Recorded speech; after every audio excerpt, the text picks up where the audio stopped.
자, 시작하겠습니다. 오늘 비유 12번째 시간이죠.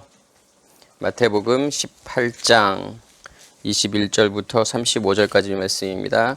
그때 베드로가 나와서 이르되 주의 형제가 내게 죄를 범하면 몇 번이나 용서하여 주리이까 7번까지 용서하리이까. 예수께서 이르시되 내게 이르노니 7번뿐만 아니라 7번을 70번까지도 할지니라. 그러므로 천국은 그 종들과 결산하려 하던 어떤 인군과 같으니 결산할 때 만달란트 빚진 자 하나를 데려오매 갚을 것이 없는지라. 주인이 명하여 그 몸과 아내와 자식들과 모든 소유를 다 팔아 갚게 하라 하니 그 종이 엎드려 절하며 이르되 내게 참으소서 다 갚으리다 하거늘 그 종의 주인이 불쌍히 여겨 놓아 보내며 그 빚을 탕감하여 주었더니 그 종이 나가서 자기에게 100데나리온 빚진 동료 한 사람을 만나 붙들어 목을 잡고 이르되 빚을 갚으라 하매 그 동료가 엎드려 간구하여 이르되 나에게 참아주소서 갚으리다 하되 허락하지 아니하고 이에 가서 그 빚을 갚도록 옥에 가두거늘 그 종들이 그것을 보고 몹시 딱하게 여겨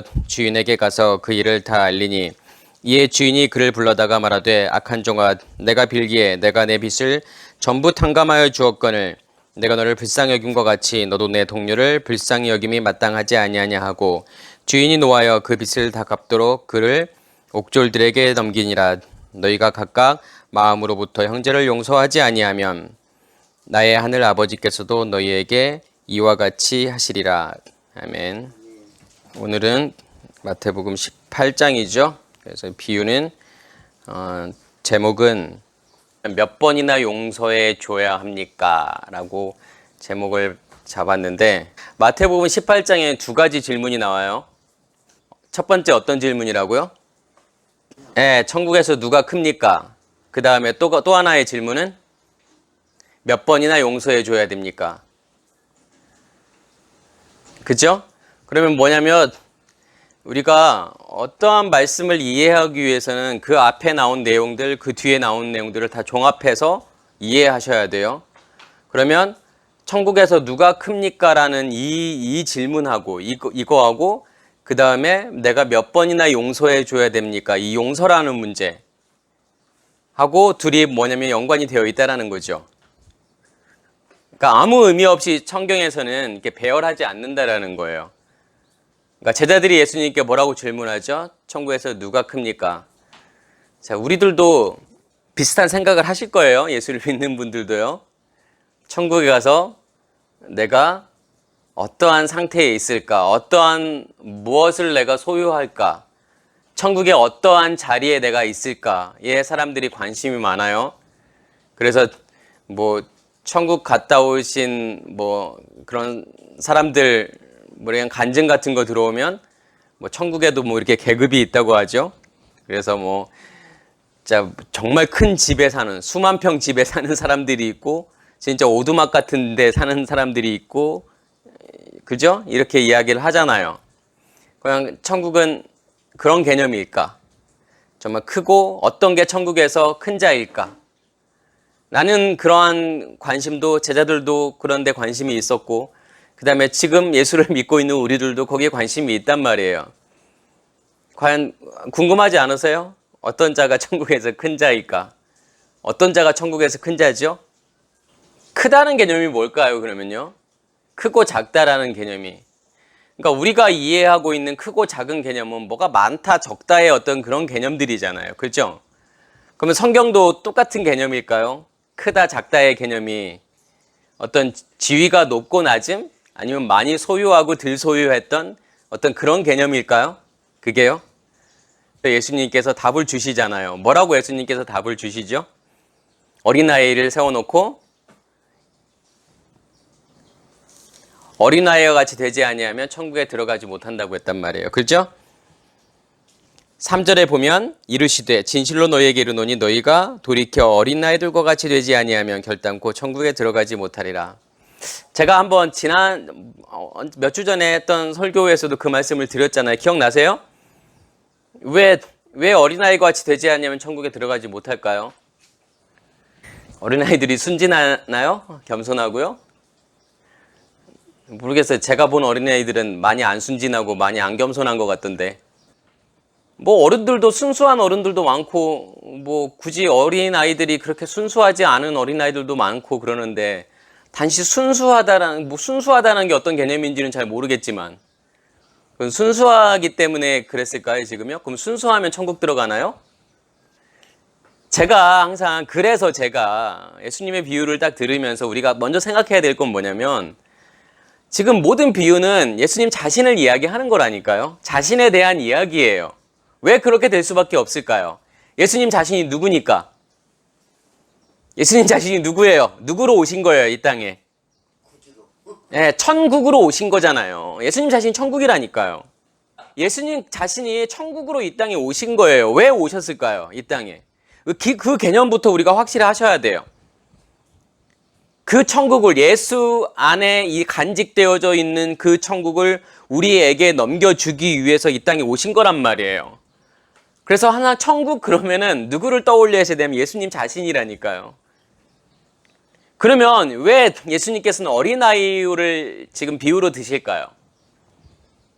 어린아이가 지금 누구라는 거예요, 결국은요. 이 천국의 핵심은 어린아이예요. 그럼 어린아이는 누구라는 거예요, 결국은요. 그렇죠. 예수님 자신이라는 거라니까요. 왜 예수님 자신이 어린아이라고 예수님께서 이렇게 말하실까요?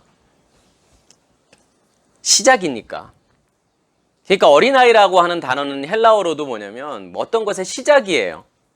그러니까 아이를 낳다, 열매를 맺다라는 거예요. 그러니까 아이를 낳다라고 하는 것은 아이가 태어난다라고 하는 것은 뭐냐면 어떠한 삶의 시작을 이야기하는 거잖아요. 그죠? 그러니까 그런 의미에서 예수님께서 이 땅에 무엇으로 오신 거냐면 그렇게 천국의 시작으로 오신 거잖아요.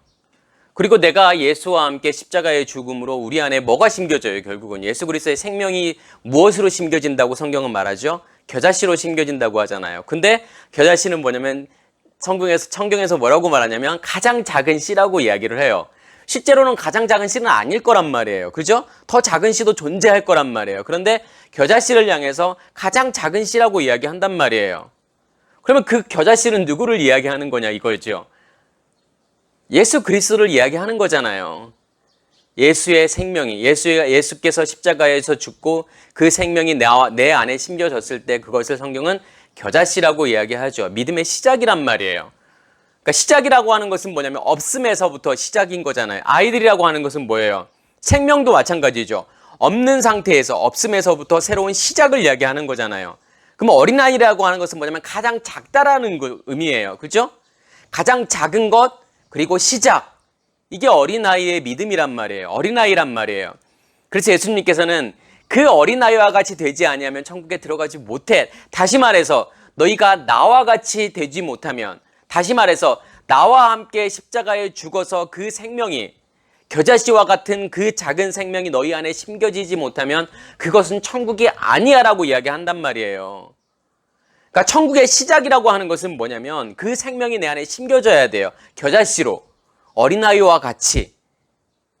그리고 예수님께서는 뭐냐면 어떤 자가 천국에서 지금 크다고 이야기하는 거죠. 이 크다라고 하는 개념은 가돌이에요. 가돌. 근데 이 가돌이라는 단어는 가달이라는 동사에서 온 단어예요. 근데 가달은 뭐냐면 같이 묶여지고 같이 꼬여진다라는 뜻이란 말이에요. 그러니까 크다라고 하는 개념은 뭐예요? 내가 어떠한 자와, 그러니까 내가 큰 게 아니잖아요. 그죠? 내가 큰 게 아닌데 어떠한 큰 상태에 있는 그것과 내가 같이 묶여지고 같이 엮여졌을 때 그것을 뭐라고 하냐면 크다라고 이야기를 한단 말이에요. 누구와 엮여져야 되는 걸까요? 그리스도와 내가 엮여지고 같이 연합되어지고 같이 하나가 되어졌을 때 성경은 그것을 크다라고 이야기한단 말이에요. 그럼 어떤 물질적 개념이 아니라니까요. 그건요. 그러니까 내가 뭘 많이 소유해서 큰 게 아니에요. 우리는 어떤 내가 믿음을 많이 소유했고 믿음이 정확히 무엇인지도 잘 설명을 못하지만 그렇죠? 그러니까 내가 뭔가를 많이 했고 행위를 많이 했고 그래서 내가 믿음이 좋고 그래서 내가 큰 자라고 생각을 한단 말이에요. 근데 성경에서의 크다라고 하는 개념은 뭐냐면 같이 엮여졌을 때 큰 자가 되는 거예요. 누구와? 그리스도와 내가 같이 연합되어졌을 때. 그러면 예수님께서 뭐라고 말씀하시냐면 4절에 보면 자기를 낮추는 사람이 천국에서 큰 자니라. 어린아이와 같이. 그러면 어린아이와 같이 자기를 낮춘다라는 게 뭘 이야기하는 걸까요? 겸손이요? 어떠한 겸손이요? 생각해 보세요. 그러면 겸손한 자가 천국에서 큰 자일까요? 예수님께서 낮아지셨다라고 하는 개념은 어떤 개념일까요? 성경에서 계속 이야기를 하잖아요. 예수님께서 이 땅에 오셔서 자기를 낮추셨다라고. 그러면 그 낮추셨다라는 개념은 어떤 개념이에요? 그게 십자가의 죽음이라니까요. 어린아이와 같이 낮아졌다라고 하는 것은 어떤 의미예요, 그러면요? 어린아이라고 하는 것은 뭐냐면 옛날에는 숫자에 넣지도 않았단 말이에요. 이스라엘 백성들을 광야에서 계수할 때에는 20세 이상으로 계수를 했죠. 20세 이상으로 싸움에 나갈 수 있는 자, 그 사람들을 사람으로 계수했단 말이에요. 그럼 어린아이라고 하는 것은 뭐예요? 숫자에도 들지 않는, 그냥 없음인 거예요, 사실은요. 그죠? 그러니까 싸울 수 있는 능력이 되지 않는, 그냥 없는 상태를 이야기하는 거란 말이에요. 그럼 자기를 낮춘다라고 하는 것은 뭐냐면 내가 그리스도와 함께 같이 연합되어져서 나라는 존재가 없는 상태, 그리스도가 나의 머리가 되어져 있는 상태, 그게 성경이 말하는 자기를 낮추는 상태란 말이에요. 나라는 존재가 없는 게 낮춘 거예요. 그렇죠? 그러니까 예수께서 자기가 이 땅에 오셔서 낮아졌다라고 하는 것은 뭐예요? 그게 십자가의 죽음을 이야기하는 거라니까요. 죽음이라니까요. 낮아졌다라고 하는 건요. 그래서 나라는 존재가 없는 거, 낮아졌다라고 하는 것은 뭐냐면 없다라는 거예요. 그게 천국에서 뭐냐면 큰 자라는 거예요. 지금 우리가 어떤 죽어서 가는 천국을 이야기하지 않는다니까요.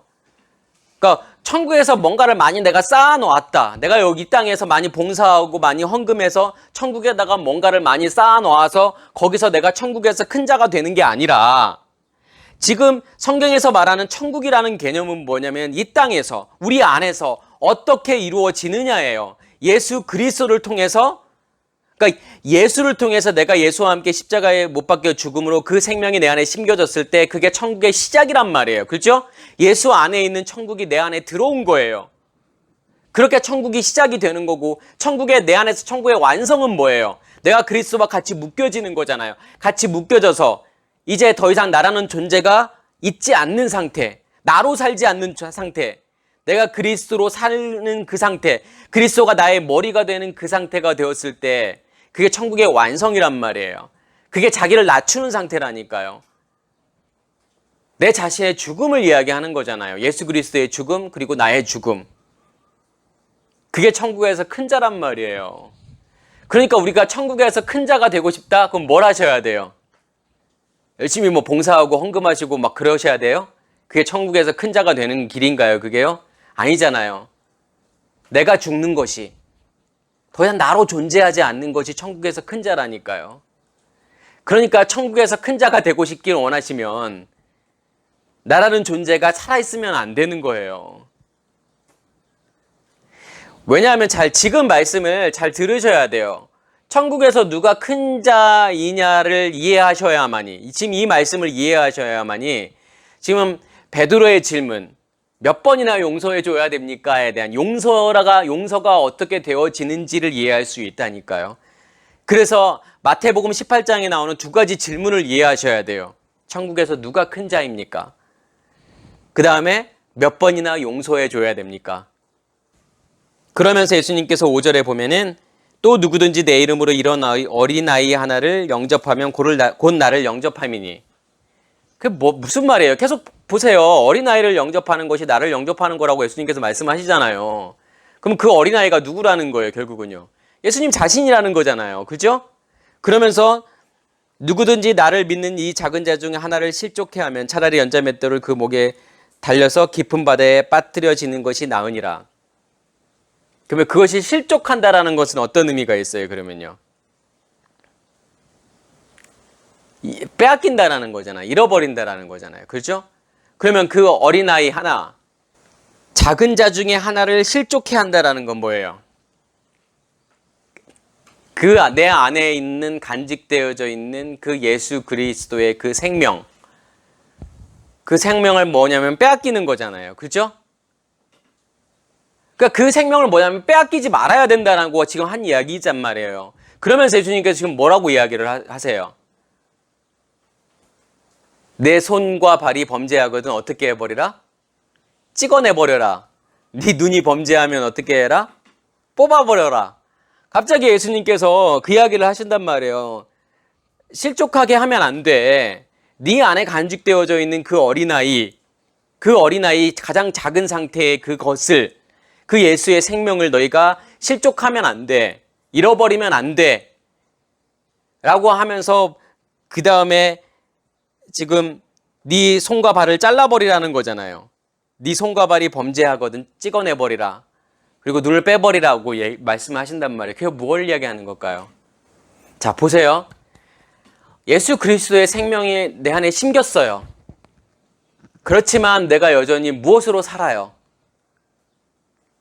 내 손으로 무언가를 추구하면서 살잖아요. 뭔가를 얻으려고 하면서 살잖아요. 내 발로 내가 원하는 것을 얻기 위해서 걷는단 말이에요. 내 발로 무엇인가를 얻기 위해서 걷고 손으로 뭔가를 취한단 말이에요. 그리고 내가 원하는 것을 본다라고 하는 것은 뭐냐면 그것을 내가 추구하는 거잖아요. 간직하는 거예요. 그러니까 여전히 보세요. 내 안에 예수 그리스도의 생명이 심겼음에도 불구하고 뭐냐면 사람들이 내가 좋아하고 내가 원하는 것을 찾아 돌아다니고 쫓아다니고 그것을 추구해서 내 안에 간직하려고 한단 말이에요. 이스라엘 백성을 보세요. 홍해를 건넜다는 건 뭐예요? 그게 죄사함이라니까요. 세례를 받은 거라니까요. 예수 그리스도의 생명이 심긴 거예요. 왜요? 홍해에서 내가 죽은 거잖아요. 예수와 함께 십자가에 죽은 거란 말이에요. 그게 사도 바울도 뭐라고 하죠? 세례라고 이야기를 하잖아요. 거기서 내가 죽었다라는 거잖아요. 그랬음에도 불구하고 이스라엘 백성들이 광야 40년은 뭐예요? 전적으로 하나님께 복종하면서 사나요? 아니잖아요. 내가 원하는 것을 추구하면서 살아요. 애굽을 그리워하고 그러한 내가 뭔가를 원하고 뭔가를 간직하는 그 손과 발을 잘라내버려야 되고 눈을 뽑으라는 거예요. 내 손과 발을 자르고 내 눈을 뽑는다라는 것은 뭐냐면 나의 죽음이잖아요. 아니 보세요. 내 손 잘리고 발 잘리고 눈 뽑히면은 자 내가 나로 존재하는 걸까요? 그게요? 없는 거죠. 나라는 존재는 없는 거잖아요. 그렇죠? 아무것도 할 수 없는 존재잖아요. 걸을 수도 없고 뭔가를 가질 수도 없고 뭔가를 보고서 그것을 간직할 수도 없는 그러한 존재로 만들어 버린다라는 거잖아요. 지금 그렇죠? 그러니까 진짜 천국에서 너희가 큰 자가 되기를 원해? 너희가 그 생명을 너희 안에 간직되어져 있는 그 어린아이의 상태, 그것을 너희가 정말 빼앗기지 않기 원해? 그것을 실족하지 않기 원해? 그러면 너희가 너의 손을 자르고 너의 발을 자르고 너의 눈을 뽑아야지. 그 말은 무슨 말이에요? 나의 발이, 나의 손이 누구의 발과 누구의 손으로, 누구의 눈으로 바뀌어야 된다는 거예요. 결국은요. 그리스도의, 그렇죠? 그리스도의 손으로, 그리스도의 발로, 그리스도의 눈으로 바뀌어야 된다는 거잖아요. 그러니까 눈에는 눈, 이에는 이, 손에는 손, 이게 무슨 말이에요? 결국은요. 내 손을 상하게 하고, 내 손을 잘라버리고, 내 발을 잘라버리고, 내 눈을 뽑아버리고, 나에게 무엇으로? 새로운 손으로, 새로운 발로, 새로운 눈으로. 그 말은 무슨 말이냐면 내 모든 것을 다 바꿔버리시겠다라는 거잖아요. 누구의 것으로 바꿔버리시겠다라는 거예요. 그렇죠. 그리스도의 것으로 내 모든 것을 다 바꿔버리시겠다라는 거예요. 그러면 내 몸이 결국은 누구의 몸으로 바뀌는 거예요. 결국은요. 그리스도의 몸으로 바뀌는 거잖아요. 새로운 손으로, 새로운 발로, 새로운 눈으로 보고 듣고 생각하고 누구로 보고 듣고 생각하게 된다라는 거예요. 그러면요. 내가 그리스도로 보고 듣고 생각하는 존재, 다시 말해서 내가 그리스도와 연합된 존재가 되는 거잖아요. 그러기 위해서 네 손을 잘라버리고 네 발을 잘라버리고 네 눈을 뽑아야 돼 라고 말씀하시는 거잖아요. 예수님께서요. 그죠? 그게 어떠한 자라는 거예요? 천국에서? 그렇죠. 천국에서 큰 자라는 거예요. 그게요. 결국은 보세요. 예수님의 대답은 뭐예요? 이 질문에 대한 대답이잖아요. 어떠한 질문? 천국에서 누가 큽니까? 이거에 대해서 예수님께서 계속 설명하시는 거잖아요. 그죠? 야, 천국은 어린아이로 온 나를 너희가 영접하는 거야. 그게 천국의 시작이야. 그리고 너의 손과 발을 자르고 너의 눈을 뽑아버리고 너희가 나의 것으로 새롭게 되어지는 것. 그게 낮추는 거야. 자기 자신을 낮추는 거고, 그렇게 된 자가 천국에서 큰 자야. 왜요? 크다라고 하는 개념은 내가 아니에요. 내가 없는 상태가 큰 거예요. 천국에서는요. 그렇죠? 나로 존재하지 않는 상태가 큰 거라니까요. 성경에서. 내가 없는 상태가. 내가 1%라도 나로 존재하지 않는 것이 천국에는 크단 말이에요. 왜요? 누구만이 크니까요. 누구만이 크신 분이에요. 그리스도만이 가장 높은 분이고 가장 크다라는 거잖아요. 그렇죠? 그러면 그 그리스도와 내가 연합되어졌을 때 내가 가장 큰 자가 되는 거고 가장 높은 자가 되는 거란 말이에요. 내 행위로 뭘 해서 내가 높아지는 게 아니라니까요. 뭘 해서 큰 자가 되는 게 아니라니까요. 내가 열심히 봉사하고 열심히 헌금하고 그런다고 해서 내가 큰 자가 되는 게 아니라니까요. 그렇게 해서 내가 천국에 뭔가를 쌓아놓았다고 해서 내가 큰 자가 되는 게 아니라니까요. 지금 그건 착각이라는 거예요. 지금 예수님의 제자들 생각에도 뭐냐면 그런 마음들이 있는 거예요. 어떻게 하면 내가 높아질까? 어떻게 하면 내가 많은 것을 소유할 수 있을까? 그러니까 천국에서 크다라는 것은 뭐예요? 뭔가를 많이 소유하고 싶은 마음이 있는 거잖아요. 그러니까 천국이 된다라고 하는 것은 뭐냐면 새로운 세상이 만들어지면 그 만들어진 세상 속에서 내가 어떻게 하면 더 높아지고 더 많은 것을 소유하게 될까? 이게 제자들의 관심사항이란 말이에요. 우리들의 관심사항이겠죠. 내가 예수를 믿으면 얼마만큼 나에게 이득이 될까? 예수를 믿으면 하나님께서 얼마만큼 나에게 많은 것으로 채워줄까? 예수를 믿으면 결국은 하나님께서 천국이라는 것을 나에게 주실 거고 그 천국이라는 곳에서 내가 어떻게 하면 더 많은 것을 누릴 수 있을까? 라고 하는 우리의 욕심인 거잖아요. 그런 욕심으로 지금 제자들이 질문을 한단 말이에요. 근데 예수님께서 뭐라고 말씀하세요? 그러한 것들, 너희들이 가지려고 하는, 소유하려고 하는 그러한 모든 욕심들, 그러한 죄들, 그러한 것들이 다 없어지고 다 죽어야 돼. 그게 천국에서 큰 자야. 너로는 존재하지 않는. 너의 손으로, 너의 발로, 너의 눈으로 그렇게 존재하지 않는 그 상태가 천국에서는 큰 자야 라고 설명하시는 거잖아요. 그죠? 그럼 우리도 천국에서 큰 자가 되기를 원하시나요? 그러면 뭘 열심히 하려고 하지 마세요. 내가 주를 위해서 내 목숨까지도 드리겠습니다. 그런 걸 원하시지 않는다니까요. 내가 죽기를 원하신다니까요. 무엇으로요? 그리스도의 말씀으로 내가 완전히 채워지기를 원하시는 거예요. 그래서 기도와 말씀으로 사람이 거룩해진다니까요. 우리가 할 수 있는 것은 뭐예요, 결국은요? 그 말씀과 기도라니까요. 그죠? 누구의 말씀으로? 그리스도의 말씀으로. 내 안에 생수의 근원이 만들어지고 거기서 나오는 생수로 나를 덮어버리는 거예요. 그것을 확인하는 시간이 기도라니까요. 내가 죽었음을 확인하는 시간이 기도하는 시간이에요. 그렇게 내가 거룩해지는 거고 그렇게 내가 죽는 거고 그렇게 낮아졌을 때 주님께서 나에게 뭐라고 말씀하시면 큰 자라고 말씀을 하시는 거라니까요. 그리고 난 다음에 뭘 이야기하시냐면 용서를 이야기한단 말이에요. 15절에 보면 내 형제가 죄를 범하거든 가서 너와 그 사람과만 상관하여 공고하라. 만일 들으면 내가 내 형제를 얻을 것이요. 자, 예수님께서 갑자기 용서라는 것을 이야기하신단 말이에요. 그죠? 뭐가 용서일까요? 그러니까 사람들이 생각할 때는 누군가 나에게 뭔가를 잘못했을 때 내가 그것을 용서해 준다라고 생각하잖아요. 그렇죠? 괜찮아.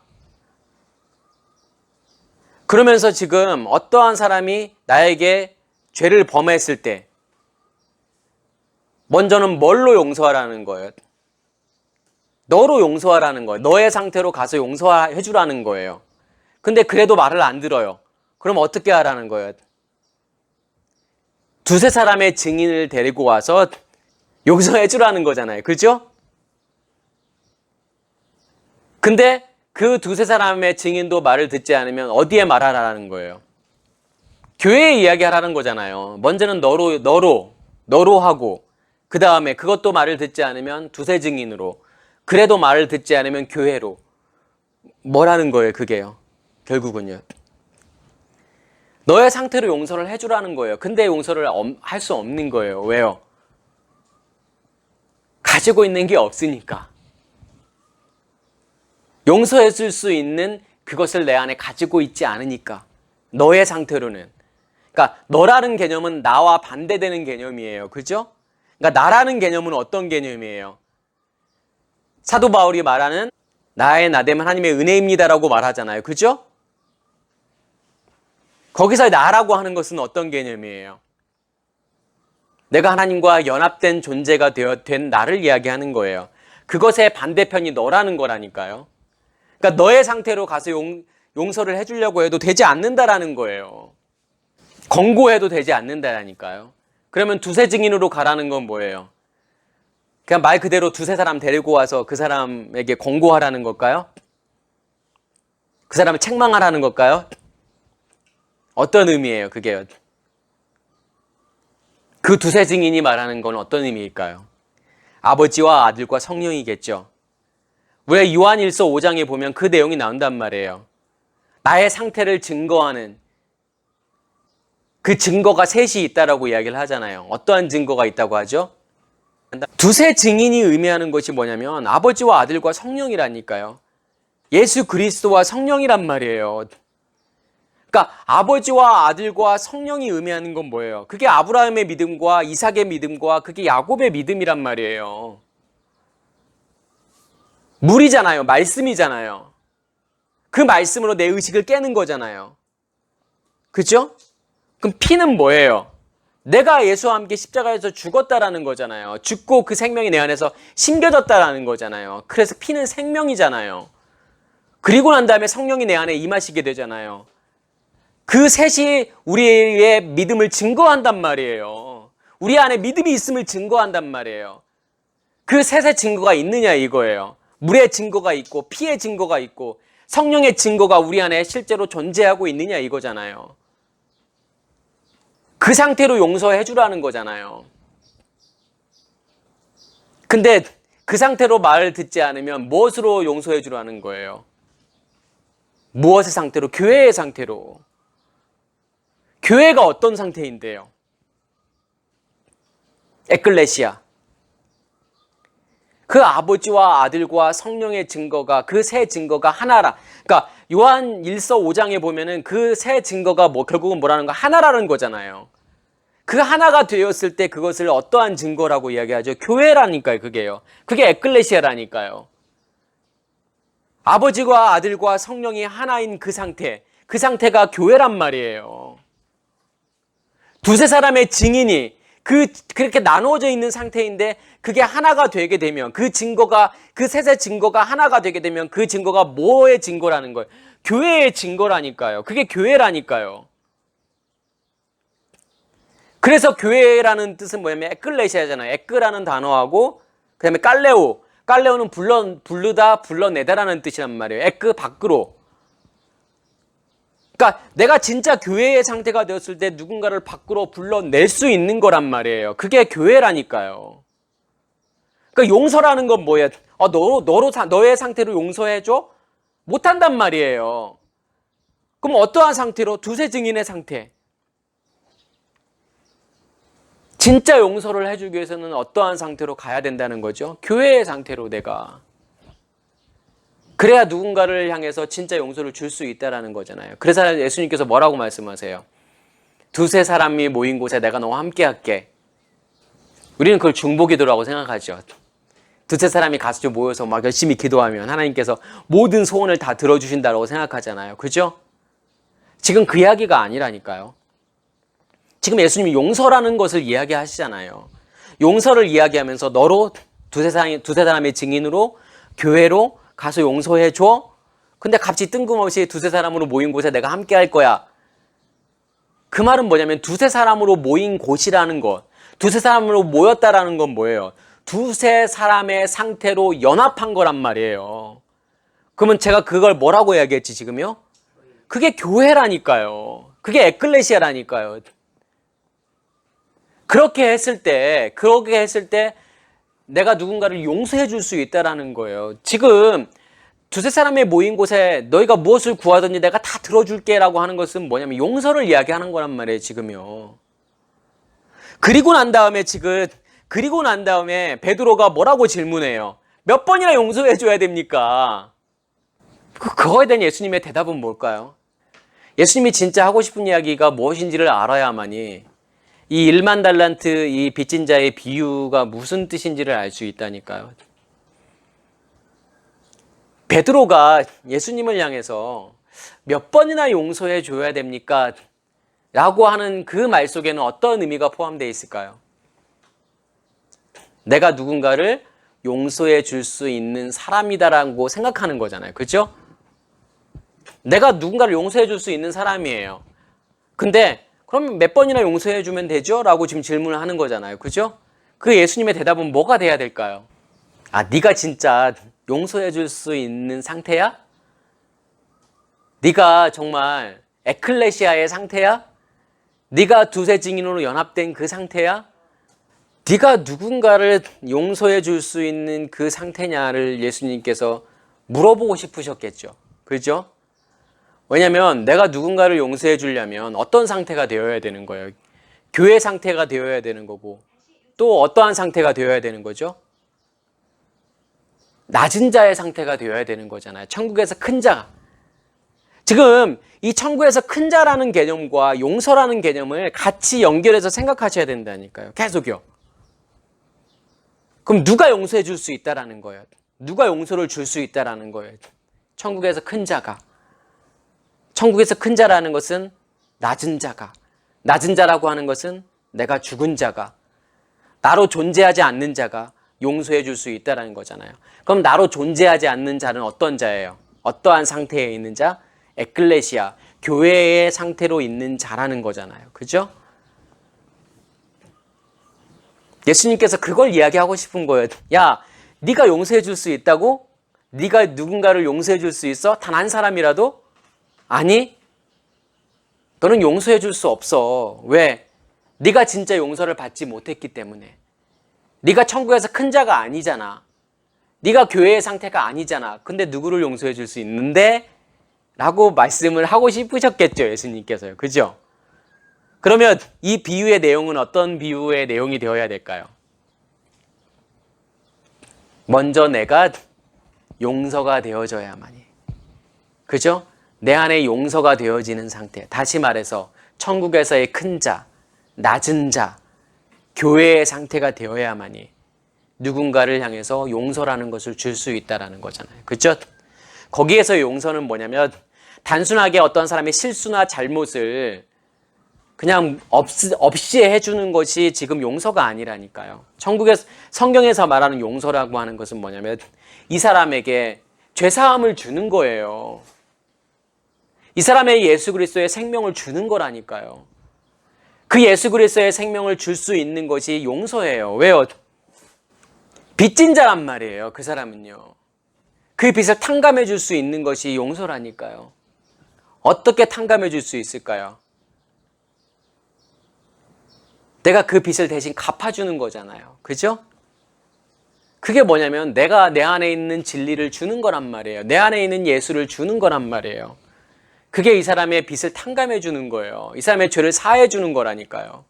우리가 1만 달란트 빚진 자의 이 비유를 들으면서 어떤 생각을 우리가 하게 되냐면 예수 그리스도로부터 정말 1만 달란트의 그 엄청난 은혜를 받았는데 내가 이 사람 100데나리온 용서를 못 해주는 거 그게 정말 말이 안 되지. 내가 엄청난 은혜를 받았으니까 이 100데나리온 이 빚진 자를 당연히 용서해 줘야지 라고 생각을 하잖아요. 근데 이 비유를 통해서 우리가 알아야 될 건 뭐냐면 내가 진짜 1만 달란트의 빚을 탕감받았을까? 라는 것을 먼저 생각하셔야 된다니까요. 진짜 탕감받은 게 아니라는 거예요. 진짜 탕감받은 사람, 1만 달란트의 빚을 탕감받은 사람은 100데나리온의 용서를 해줄 수밖에 없어요. 그게 너무 당연한 거라니까요. 그럼 내가 100데나리온 용서를 못 해줬다라는 것은 뭘 이야기하는 걸까요? 1만 달란트의 그 빚을 탕감을 제대로 받지 못했다라는 거잖아요. 진짜로 탕감받았다 그러면 임금이 다시 와가지고 그 사람을 감옥에다 넣을 이유가 없잖아요. 그죠? 아니 이미 빚이 다 없어졌어요.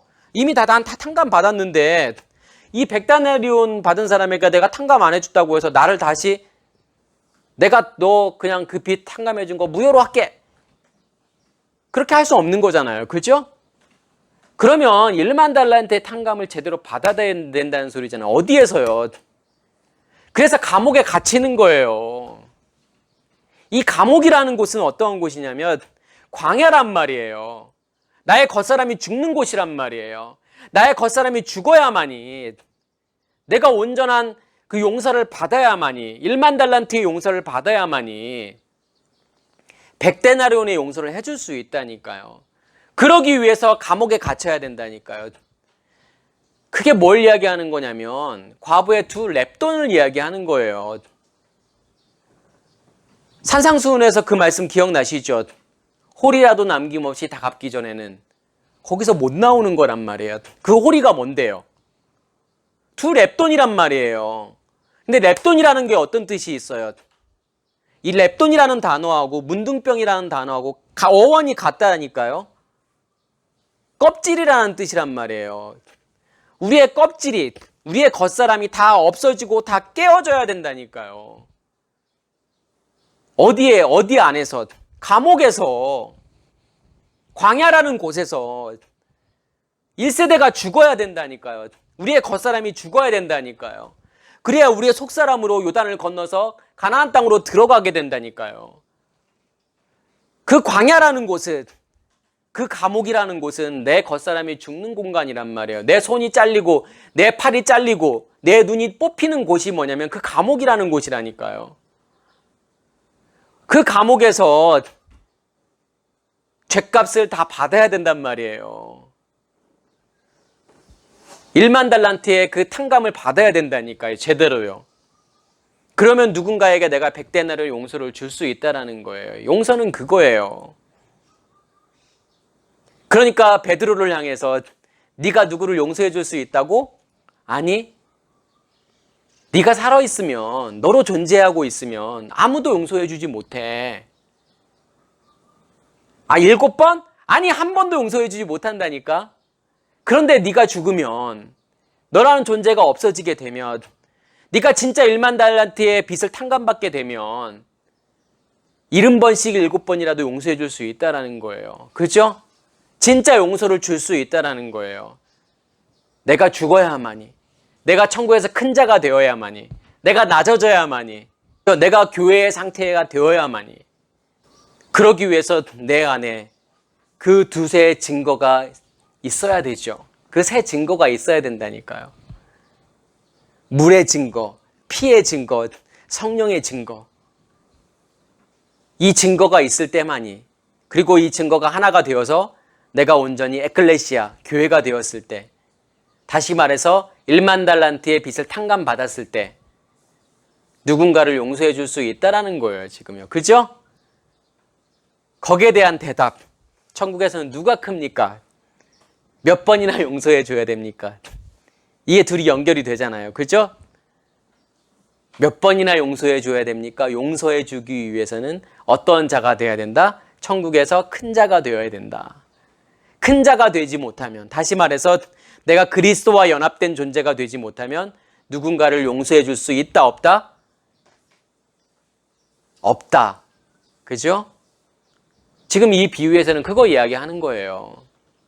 우리는 착각하고 있는 거예요. 내가 누구를 용서해 줄 수 있다라고 생각하잖아요. 그건 나의 의의로 용서해 주는 거라니까. 내가 이렇게 예수 그리스도로부터 엄청난 은혜를 받았는데 이 사람 용서해 줘야지. 나한테 조금 잘못한 사람, 이 사람 당연히 용서해 줘야지 하는 것은 뭐예요? 그건 용서가 아니라니까요. 먼저는 우리가 1만 달란트의 탕감을 제대로 받으셔야 돼요. 그래야 용서가 있는 거라니까요. 아니면 나의 의로 용서하게 돼요. 주님의 것으로 이 사람의 옛사람의 것을 탕감해주고 용서해주는 것이 아니라요. 오늘 비유가 무슨 뜻인지 이해되시죠? 그죠? 우리가 전에 이 말씀을 들었을 때는 뭐냐면 그렇게 우리가 알고 있다고 하는 것은 뭐냐면 거꾸로 알고 있는 거예요. 그래서 말씀을 내가 복음으로 이해하느냐 율법으로 이해하느냐는 엄청 다른 거라니까요.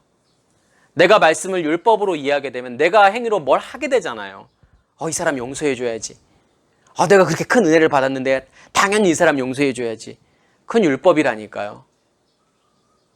복음은 뭐냐면 내가 1만 달란트의 용서를 받는 게 복음이에요. 누구를 통해서? 예수 그리스도를 통해서.